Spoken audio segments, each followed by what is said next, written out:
And a lot of you guys have heard it. We had a very crazy thing happen to us along with you guys, and it's very cool to rehash kind of the story because of what we've seen it do.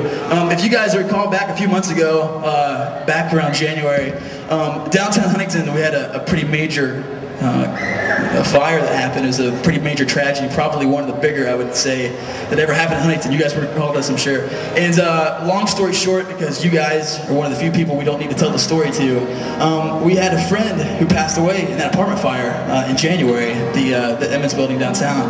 And anyway, I'm not going to go through the whole story today because we don't have to. Like I said, you guys know this, but we've had an opportunity to tell the story all over the country over the past 6 months or so. And it's been amazing because I don't know how many of you guys followed up on Angel Lucas and her brothers and all the people that passed away that night, but you know, a lot of people ask us those questions. You know, they say, they look at things like that, an apartment building makes no sense, things like September 11th, you know, things like the Virginia Tech shootings, Columbine, you know, on and on, all these tragedies we could go through about how the world's, you know, just falling apart. Doesn't make sense. And if there was a God out there, that'd be proof enough that he must not exist, because where was he at when all these bad things happen? But, you know, through Angel's story, I think it's been pretty incredible the past 6 months. We've watched her story kind of take over and impact kids and impact people as they've heard the story about this girl they've never even met. And we've had the opportunity to catch you guys up. The night that it happened, Jason and Jeremy and a couple of these guys were actually hanging out with her downtown like a half hour before she got home. So they were with her just 20, 30 minutes before it happened. And I was stuck in Nashville. We had like 5 days left to finish our recording. We were super stoked. We had all the work done. We were putting the finishing touches on everything.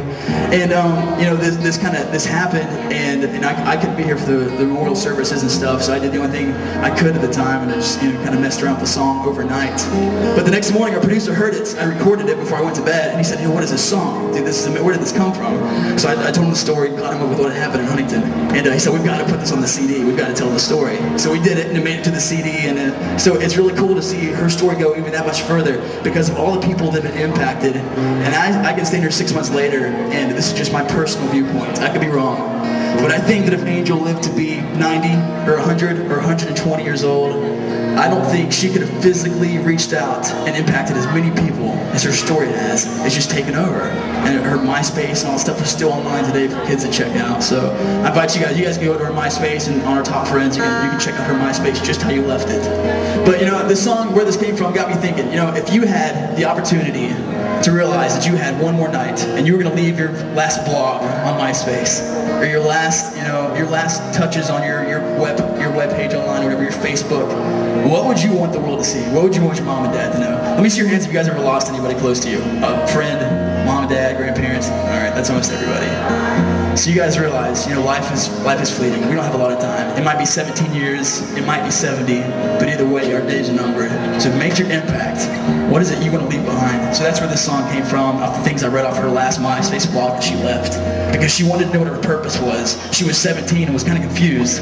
She hated not knowing what God had for her, you know? And some people look at that as a waste. They go, that's dumb. There can't be a God. Nobody will let a 17-year-old girl like that. It makes no sense. Maybe not initially, but I can see now that thousands of people have been impacted by her story. So we're excited to have that song on our CD, that her story can go even that much further. So I'm going to shut up now, and we're going to try to play this, but this is a song called Angel Song.